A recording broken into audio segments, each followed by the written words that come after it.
follow-up. Yeah. But your point is valid. You took an oath to the Constitution. Isn't it unconstitutional to say you cannot exercise your carrying license?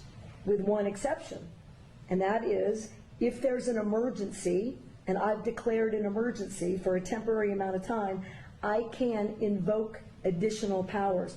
No constitutional right, in my view, including my oath, is intended to be absolute. There are restrictions on free speech. There are restrictions on my freedoms.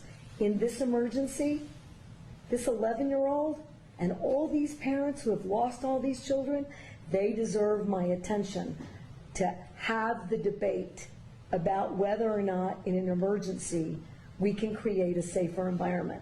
Because what about their constitutional rights? I took an oath to uphold those too. And if we ignore this growing problem without being bold, I've said to every other New Mexican, your rights are subrogated to theirs. And they are not, in my view. Wait a minute, you're talking about crimes.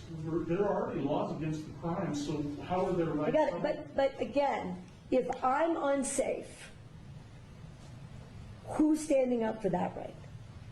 If this climate is so out of control, somebody should do something. I'm doing as much as I know to do.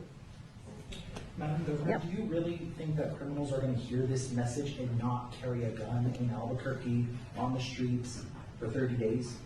No. But here's what I do think. It's a pretty resounding message